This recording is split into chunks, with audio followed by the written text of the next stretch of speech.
सितंबर month को बोला गया है वर्ल्ड ओवेरियन मंथ, ठीक है, सितंबर मंथ किसने किया है? तो American Association for Cancer Research, बहुत टाइम से चलता आ रहा है।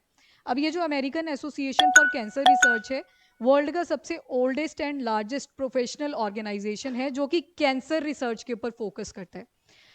वर्ल्ड ओवेरियन कैंसर डे देखें तो मई 8 को आ जाता है। थीम बेस्ड क्वेश्चन भी आपसे पूछे जाते हैं। No woman left behind theme है 2024 का।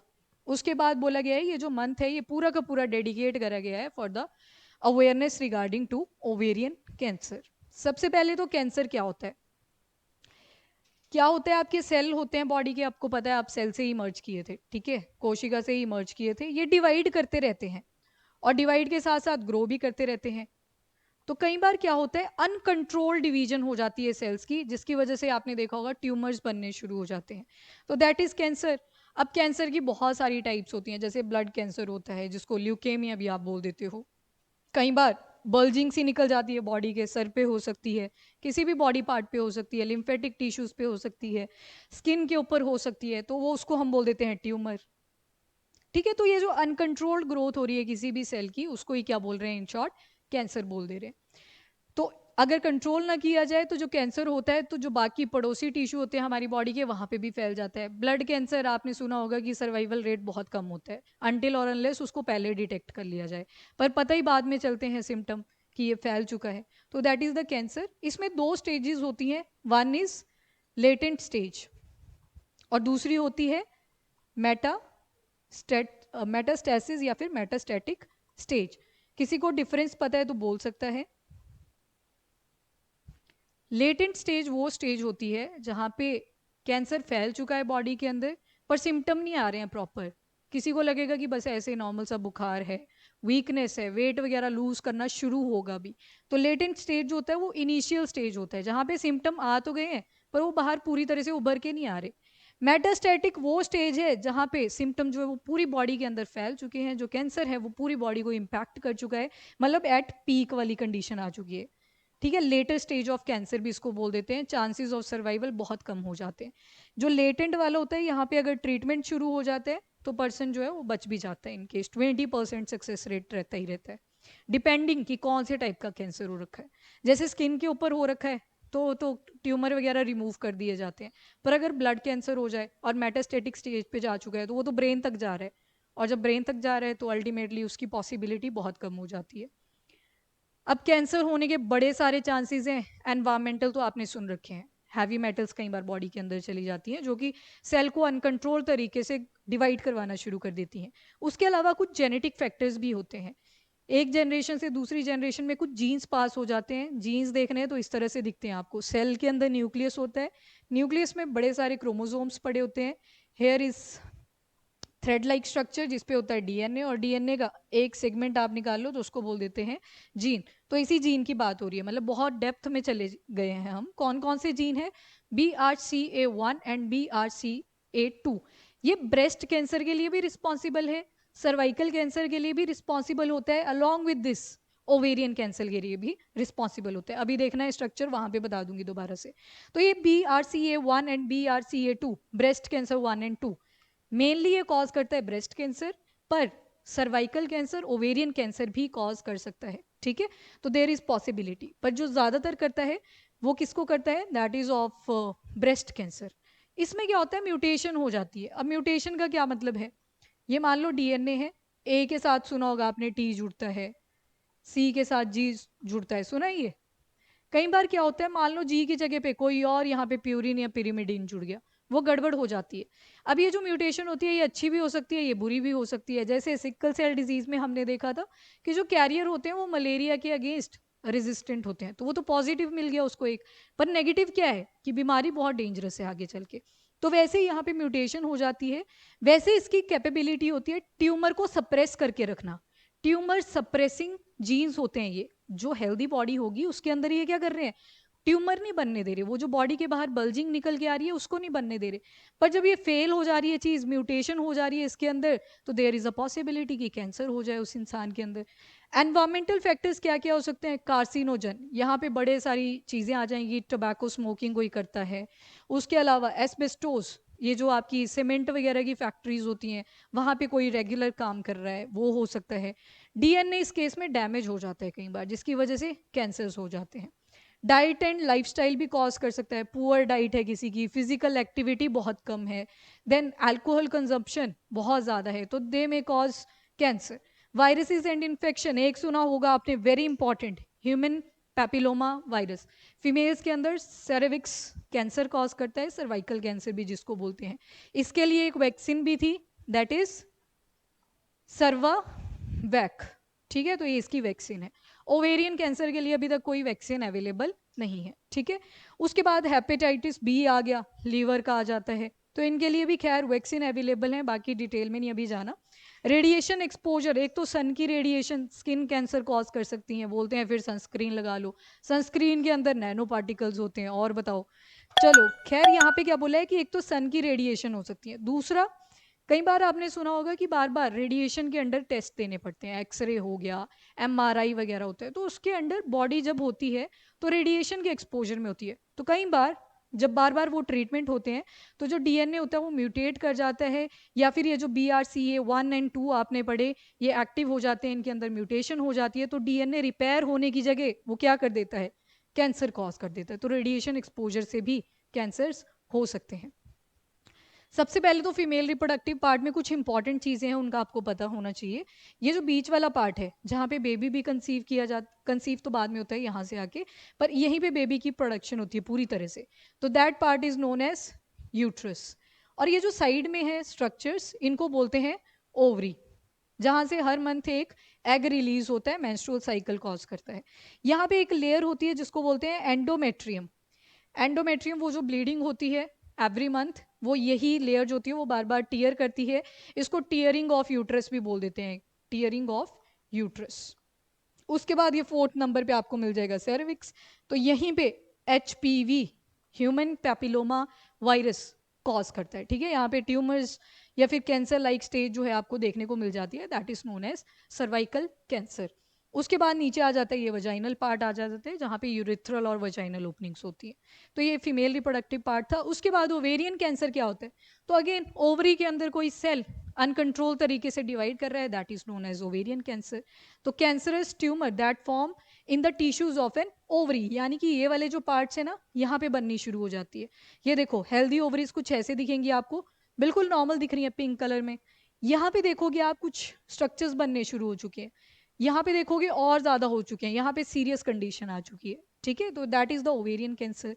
उसके बाद ओवरीज का काम क्या होता है, तो एक तो एग रिलीज करना हर मंथ, क्योंकि इंपॉर्टेंट है फॉर द नेक्स्ट जनरेशन। उसके अलावा फीमेल हार्मोन्स को सिक्रिएट करना है, एस्ट्रोजन वगैरह आपने सुना हो अगर, तो उनको रिलीज करने का काम रहता है। तो कैंसर अगेन वही बताया है कि abnormal सेल ग्रोथ हो जाती है कई बार बॉडी के अंदर, जिसकी वजह से ट्यूमर बन सकता है। नाउ ओवेरियन कैंसर कितना कंट्रीब्यूशन करता है इंडिया के अंदर, तो अराउंड 6.6% जो वीमेन हैं वो ओवेरियन कैंसर से इम्पैक्टेड हैं, तो काफ़ी बड़ा नंबर है। ऑल्दो हमारा सस्टेनेबल डेवलपमेंट गोल नंबर 3 कहता है गुड हेल्थ, तो यहाँ पे वीमेन का रेट जो है दैट इज़ वेरी ह्यूज, 6.6%। ज़्यादा प्रॉब्लमेटिक होती है क्योंकि इसकी डायग्नोसिस नहीं होती। अब नॉर्मली क्या होता है, मेंस्ट्रुअल साइकिल के टाइम पे भी एब्डोमिनल पेन्स रहती हैं, तो कईयों को ऐसे लगता है कि जो प्री मेंस्ट्रुअल साइकिल फेज होता है वो स्टार्ट हुआ है, एब्डोमिनल पेन होगी पर पता नहीं चल पाता कि कैंसर की स्टेजेस आ गई हैं, तो इसकी डायग्नोसिस नहीं हो पाती, जिसकी वजह से सर्वाइवल रेट बहुत कम होता है। 2022 में देखोगे तो इंडिया में कितने ओवेरियन केसेस थे, 47,333, बहुत बड़ा नंबर है, और ये 2022 का लेटेस्ट डेटा है, बाकी अभी आया नहीं अपने पास, तो 2022 का ही याद रखोगे आप। एंड डेथ कितनी हुई, तो 32,978, तो डेथ का नंबर भी बहुत ज़्यादा है, ठीक है, क्योंकि क्या हुआ, डायग्नोसिस ही नहीं हो पाई प्रॉपरली। उसके बाद इंडिया के अंदर ओवेरियन कैंसर देखोगे तो 3rd नंबर पे है विमेन के केसेस में। फर्स्ट पे आता है ब्रेस्ट कैंसर, सेकंड पे आ जाता है सर्विक्स कैंसर, एंड थर्ड पे आ जाता है ओवेरियन कैंसर। अभी वैसे ये जो सर्विक्स कैंसर है हो सकता है ये 2nd नंबर अटेन कर ले, क्योंकि इसकी तो वैक्सीन आ गई अब, सर्वावैक, ये वाले की बोल रही हूँ, सर्विक्स कैंसर जो है सर्वावैक आ चुकी है। पर अभी देखते हैं कि गवर्नमेंट कैसे उस जैसे इम्यूनाइजेशन प्रोग्राम होते हैं, कैसे इस वैक्सीनेशन प्रोग्राम को सक्सेसफुल करता है, ठीक है, तो वो बात की बातें हैं। खैर अभी 3rd नंबर पे है आपका ओवेरियन कैंसर। नाउ सिम्टम्स क्या क्या आते हैं, ब्लोडिंग हो जाती है, ठीक है, स्वेलिंग सी लगेगी ऐसे पेट वाले एरिया में। एंड उसके बाद बाद ऐसे लगेगा जैसे जो भूख होती है, एपेटाइट है, वो लॉस हो रही है, लग ही नहीं रही है। Than feeling quick, full quickly, और एकदम से खाना खाएंगे तो ऐसे लगेगा पेट भर चुका है।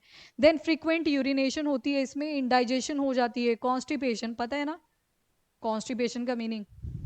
अरे वो जो कब्ज होती है उसी को बोलते हैं कॉन्स्टिपेशन, ठीक है, कईयों ने मना करी, कोई नहीं। फिर उसके बाद बैक पेन हो जाती है इसमें, परसिस्टेंट फटीग, थकावट रहती है बहुत ज़्यादा, वेट लॉस होना शुरू हो जाता है, और पोस्ट मेनोपॉजल वजाइनल ब्लीडिंग।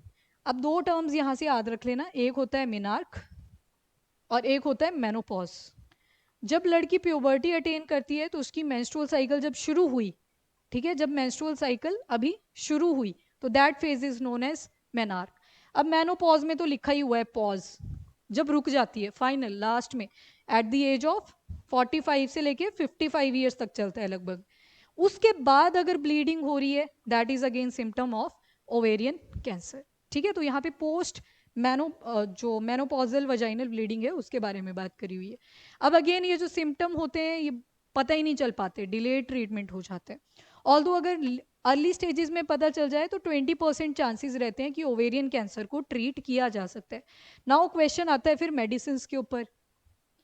एक बारी का बिल लगभग 5,000 रुपये बन के आता है, तो सभी के लिए अफोर्डेबल भी नहीं है, ठीक है, तो वो चीज़ आ जाती है। नाउ दो तरह के होते हैं ovarian cancer, number 1 is type 1 and second 1 is type 2।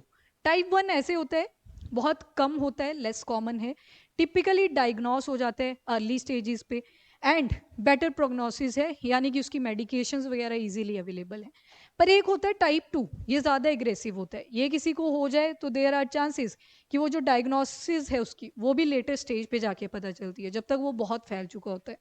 And majority of the ovarian cancer जो है वो बिकॉज ऑफ टाइप 2 है। सीधी स्टेटमेंट है प्रीलिम्स की, टाइप 2 और टाइप 1 का बना देगा एक स्टेटमेंट कि टाइप 1 जो है वो ज़्यादा एग्रेसिव होता है, एंड उसकी जो majority of the ovarian cancer death है वो टाइप 1 की वजह से होती है। आपकी स्टेटमेंट हो जाएगी गलत क्योंकि वो टाइप 2 है। तो आ जाते हैं ऐसे क्वेश्चंस। सर्वाइवल रेट की अगर बात करें तो ये डिपेंड करते हैं कौन सी स्टेज पे कैंसर पहुंचा हुआ है। कैंसर की स्टेज डिसाइड करेगी कि वो लेटेंट स्टेज पे है या मेटास्टेटिक स्टेज पे है, उसके बेसिस पे होगा। उसके बाद रिसर्च ने इंडिकेट करा है कि अराउंड 20% जो पेशेंट्स होते हैं उनको क्योर किया जा सकता है विद इन टाइम। देखो अब 10 ईयर्स, 10 साल लग जाते हैं उस कैंसर को ट्रीट करते करते। एंड फिर सर्वाइवल रेट देखोगे तो कितना है, 20%, बहुत कम नंबर है। और ऊपर से लिखा है एडवांस्ड ओवेरियन कैंसर। ये एडवांस बहुत डेंजरस टर्म होती है, इसमें कॉस्टिंग के साथ साथ टाइम भी आ रहा है, पैसे भी खूब लगने वाले हैं, टाइम भी खूब लगने वाला है। नाउ क्वेश्चन कहाँ पे आ जाता है फिर, हेल्थ इंफ्रास्ट्रक्चर पे। क्या इंडिया के अंदर ऐसा हेल्थ इंफ्रास्ट्रक्चर है जहाँ पे पॉपुलेशन पहले पॉवर्टी में आ जाती है, फिर उसके बाद स्कीम्स चल रही हैं उनके मिसयूज हो जाते हैं, ऊपर से हॉस्पिटल के नंबर की बात आती है वो कम पड़ जाते हैं, डॉक्टर्स की बात आती है ऑन एन इंडिविजुअल वो नंबर अगेन कम पड़ जाता है, तो रेशियो जो है वो भी क्या है, इनएडिक्वेट। और वहीं पे हम बात करते हैं सस्टेनेबल डेवलपमेंट गोल्स की, number 3 good health and wellness, ठीक है, और ईयर रखा हुआ है 2030, और यहाँ पे बोल रहे हैं अभी 20% क्या और हो पा रहा है। तो ये क्वेश्चन फिर हमारे हेल्थ इंफ्रास्ट्रक्चर के ऊपर अराइज कर जाता है। देन आते हैं स्क्रीनिंग चैलेंजेस। अब जैसे ब्रेस्ट कैंसर है, सर्वाइकल कैंसर है, इनकी स्क्रीनिंग कर लेते हैं, डिफरेंट प्रोग्राम्स चलाए हुए होते हैं गवर्नमेंट ने या फिर किसी एनजीओ ने चला दिए, जिसमें चेक कर लिया जाता है कि कहीं इस कैंसर की प्रेवलेंस तो नहीं है। तो इसके लिए उतने ज़्यादा अवेलेबल नहीं है, although there is one blood test जिसको बोलते हैं CA125, C for cancer, A for antigen. जो ओवरी देखी ना अभी हमने, उसकी ऐसे टिश्यू पे ये प्रेजेंट होता है CA125। अब इसकी क्वांटिटी चेक करी जाती है, कई बार हाइक पे होती है, इसका जो लेवल होता है वो बहुत ज़्यादा इंक्रीज कर जाता है, तो उससे पता चलता है कि there may be a possibility कि इस लेडी को ओवेरियन कैंसर के चांसेस हैं। पर कई बार ये फॉल्स पॉजिटिव रिजल्ट दे देता है। फॉल्स पॉजिटिव का क्या मतलब होता है, यहाँ पे देखना फॉल्स भी लिखा है और पॉजिटिव भी लिखा हुआ है, मतलब गलती से पॉजिटिव दे देगा। ड्यू टू हार्मोनल इम्बैलेंस इसका लेवल हो सकता है हाई है, और लेडी अपना चेकअप करवाने के लिए चली जाती है तो उसकी ओवरी में देखा गया कि जो CA125 है वो ऑलरेडी पीक पे है, तो उससे क्या हुआ, फॉल्स पॉजिटिव, उन्होंने डिक्लेयर कर दिया कि ओवेरियन कैंसर है, क्योंकि इसके बाद अपने पास ज़्यादा एडवांस टेस्ट जो हैं वो कॉस्टली हैं, उतने तक लेडीज जाती ही नहीं है, ठीक है। तो ये हार्मोनल भी हो सकता है, तो there is a possibility of false positive test. तो हम ये नहीं बोल सकते अगर किसी ने CA125 करवा लिया, अपना ब्लड टेस्ट करवा लिया, तो श्योरिटी होगी वहाँ पे कि उसको ओवेरियन कैंसर है। देन CA125 ये कैंसर एंटीजन 125 होता है। ये प्रोटीन कहाँ पे मिलती है? ओवेरियन कैंसर सेल्स के ऊपर मिलती है, ठीक है, and released into the blood stream. Blood stream क्या आ जाती है, तभी बोला इसको ब्लड टेस्ट, ठीक है, ये सेम ही चीज़ है। नाउ जेनेटिक फैक्टर्स में क्या देखा, 65 to 85% जो आपने BRCA1 and 2 पढ़े ना जीन्स, उनकी वजह से ओवेरियन कैंसर्स देखे गए हैं। और जिनके अंदर ये म्यूटेशन हो जाती है उनके अंदर पॉसिबिलिटी रहती है, कईयों का देखा होगा अगर आपने नोटिस किया हो, कुछ जनरेशन में होती है ये प्रॉब्लम, अगली जनरेशन में भी पास हुई होती हैं, ठीक है, तो जेनेटिक भी आ जाती है। म्यूटेशन की वजह से ब्रेस्ट, ओवेरियन और बाकी टाइप के जो कैंसर्स होते हैं वो एक्टिव हो जाते हैं इस केस में। लाइफस्टाइल फैक्टर आपने देख लिए, कोई टेल्कम पाउडर वगैरह यूज़ कर रहा है या फिर कोई केमिकल्स यूज़ कर रहा है हेयर प्रोडक्ट्स के अंदर, तो वो भी कैंसर कॉजिंग होते हैं। नॉर्मल जो शैम्पूज वगैरह हम यूज़ करते हैं they can also lead to cancer, तो वो सारी चीज़ें इसमें इंक्लूडेड है। उसके बाद हार्मोन रिप्लेसमेंट थेरेपी, कई बार कम ही एज पे जो मेंस्ट्रुअल साइकिल्स होती हैं because of the hormonal imbalance, लड़कियां क्या करती हैं, मेडिसिन वगैरह लेना शुरू कर देती हैं। Same for the mails, steroid ले लेते हैं, जिम जाने के चक्कर में टेस्टोस्टेरॉन चला जाता है नीचे, फिर हार्मोन रिप्लेसमेंट करवा रहे होते हैं, अपनी मेडिकेशन की फॉर्म में हार्मोन्स ले रहे होते हैं, they can also lead to the cancer. Hormonal जो रिप्लेसमेंट थेरेपी होती है they can also put risk on the ovarian cancer, breast cancer और जितने भी टाइप के कैंसर्स होते हैं। तो HRT जो होती है ये फीमेल्स जो होती हैं मेनोपॉजल सिम्टम्स के ट्रीट करने के लिए उस केस में ले लेती हैं, क्योंकि बहुत ज़्यादा डिस्टर्बेंस आती है तो कहीं यूज़ कर लेती हैं। उसके बाद हमने देख लिया जेनेटिक काउंसलिंग इंपॉर्टेंट है, फैमिलीज़ को जाना चाहिए हॉस्पिटल, वहाँ पे बताना चाहिए कि ऐसे हमारी जो नानी थी, दादी थी, उनकी जनरेशन में ये चीज़ें थी। तो काउंसलिंग तो खैर बहुत दूर है, पहले स्क्रीनिंग और टेस्टिंग ही हो जाए, डायग्नोसिस हो जाए, तो जेनेटिक काउंसलिंग फिर एडवांस्ड आ जाता है कि पहले ही चेक करवा लिया कि पॉसिबिलिटी तो नहीं है। उसके बाद डाइट जो होती है वो फ्रूट में रिच होनी चाहिए, वेजिटेबल, मतलब इन शॉर्ट हेल्दी डाइट पे आ गए यहाँ पे। मेंटेनिंग हेल्दी वेट, वेट वगैरह नॉर्मल कंडीशन में हो। BMI सुनते हो आप, बॉडी मास इंडेक्स, जिसमें आपका वेट लिया जाता है और डिवाइड कर दिया जाता है हाइट के स्क्वायर से। वेट आएगा केजीज में, हाइट ली जाती है मीटर्स में, और उससे BMI कैलकुलेट कर लिया जाता है। नीचे है अगर 18 से तो वो अंडर वेट, अंडर हेल्दी की कैटेगरी में आ जाएगा। 18 से लेके 24.5 तक है तो उसको हेल्दी की कैटेगरी में डाल दिया जाता है, और 24.5 से लेके 30 तक का है तो उसको बोला जाता है कि आप ओबीज की तरफ चलना शुरू हो चुके हो, और अगर 30 से ऊपर आ जाता है BMI तो फिर आप ओबीज हो, ठीक है। तो वो जो चीज़ें हैं यहाँ पे मेंटेन करने के लिए बोली है। रेगुलर गायनेकोलॉजिकल चेकअप, ये बहुत सारी लड़कियाँ स्टार्ट करती हैं, फिर वो अपना बजट देखती हैं कि ये तो ज़्यादा ही हिल गया काम, बहुत महंगा हो जाता है, गवर्नमेंट हॉस्पिटल में तो बारी नहीं पड़ती, अल्टीमेटली प्राइवेट को ही ऑप्ट करना पड़ता है। So again question emerge on हमारा जो हेल्थ इंफ्रास्ट्रक्चर है, ठीक है। तो इंपॉर्टेंट है ये टॉपिक आपके science and tech GS paper 2 health जो आप पढ़ते हो, तो सभी जगह से इंपॉर्टेंट है। अब आप क्वेश्चंस पूछ सकते हो, that's all about this topic.